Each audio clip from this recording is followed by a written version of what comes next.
கண்ணு good morning. நான் உங்கள் மேக்ஸ் டீச்சர் பேசுகிறேன். எல்லாம் எப்படி இருக்கீங்க? நல்லா இருக்கீங்களா? புரியுதா நடத்துறது? ஏதாச்சும் சந்தேகம் இருக்கா? இதில் ஏதாச்சும் உங்களுக்கு டவுட்டாக இருந்தால் கேளுங்க. Wish you all the best. கண்ணு இன்றைக்கி நாம் பார்க்க போகிறது என்ன பார்க்க போகிறோம்? 12th ஃபோர்த்து சாப்டரு நம்ம வந்து இன்வர்ஸ் டிக்னாமெட்ரி தான் பார்க்க போகிறோம். அதில் எக்ஸசைஸு 4.2 அதில் 7th சம் பார்க்க போகிறோம். கண்ணு பாருங்கள், exercise 7.2 for what value of எக்ஸோடைய என்ன வேல்யூக்கு the inequality π/2 less than cos inverse of 3x minus 1 less than pi holds. என்ன எக்ஸோடைய என்ன வேல்யூக்கு இது வந்து சாட்டிஸ்ஃபைடு ஆகும். இதுதான் நம்ம கணக்கு. இப்போ நம்ம பார்த்தீங்கன்னா தங்கம் இதில் ஒன்றுமே கிடையாது. இங்கே பாரு π/2 less than cos inverse of 3x minus 1 less than pi. கண்ணு π/2 பை அப்படிங்கிறது நமக்கு என்னது? Second quadrant. சரி இருக்கட்டும்.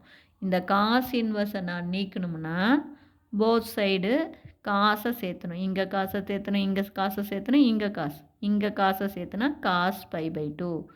இங்கே காசை சேர்த்துனா காசும் காஸ் இன்வர்ஸும் கேன்சல் ஆகி 3x minus 1. இங்கே காசை சேர்த்துனா காஸ் பை. புரிஞ்சுதா தங்கம்? இப்போ காஸ் π/2 உடைய value 0 less than 3x minus 1 less than cos பையுடைய வேல்யூ -1. புரிஞ்சுதா தங்கம்? அடுத்தது கண்ணு இது செகண்ட் குவாட்ரண்ட். அப்போ செகண்ட் குவாட்ரண்டில் த இன்இக்வாலிட்டி காசோடைய சிம்பிள் மைனஸ். அதனால் இப்போ மைனஸால் இது பண்ணும்போது பாரு ஆட்டோமேட்டிக்காக இந்த லெஸ் தேன் அப்படிங்கிறது வந்து குறி மாறும். அப்படிங்கும்போது இது பாருங்கள் ஆட்டோமேட்டிக்காக நம்ம மாற்றிக்கலாம். இந்த 3x minus 1 வந்து எதுக்கும் லைஸ் பிட்வீன் -1க்கும் +0க்கும் இடையில இருக்குது. அப்படிங்கும்போது பாரு இப்படி எழுதிக்கணும். 0 to -1 வந்திருக்குதா? அப்போ இது செகண்ட் குவாட்ரண்ட். அப்படிங்கும்போது இது அப்படியே பார் அவருக்குரிய இந்த லெஸ் தேன் வந்து கிரேட்டர் தானாக மாறும். அப்போ -1 less than 3x minus 1 less தேன் 0. கண்ணு 0 to -1 இல்லை, -1 to 0. அதனால தான் இப்படி மாறி இருக்கு. இப்போ ஃபஸ்ட்டு இதை எடுத்துக்கலாம். -1 லெஸ் தேன் 3x minus 1 எடுத்துக்குங்க. இதில் எக்ஸை தானே கண்டுபிடிக்கணும். அப்போ -1 இந்தாண்ட போச்சுன்னா +1, -1 +1 லெஸ் தேன் இங்கே 3x மட்டும் வச்சுக்கோ. அப்போ இதை சிம்பிளிஃபை பண்ணால் 0. அப்போ 0 லெஸ் தேன் 3x. அப்போ மல்டிப்புளாக இருக்கிற 3 இந்தாண்ட வந்து 0வை டிவைட் பண்ணாலும் 0 தான். அப்போ 0 லெஸ் தேன் x. இது ஒரு ஆன்சர். அதே இந்த பக்கம் ரைட் சைடு பார் இன்னொரு பார்ட் 3x minus 1 லெஸ் தேன் 0.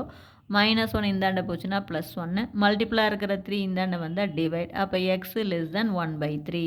அப்போ இதிலிருந்து பாரு x 0வோட பெருசு, 1/3 விட சின்னது. அப்போ ஹென்ஸ் த டொமைன் நமக்கு என்னென்னு எழுதலாம்?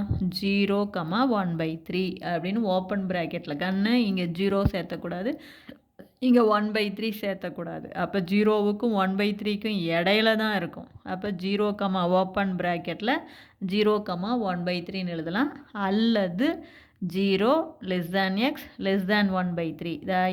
இதையும் சேர்த்து 0வோட எக்ஸ் பெருசு, புரியுதா? அப்புறம் 1/3 விட எக்ஸ் சின்னது. அதுதான். இப்போ இது புரிஞ்சுதா தங்க? இதில் ஏதாச்சும் சந்தேகமாக இருந்தால் கேளுங்க. Wish you all the best. Thank you.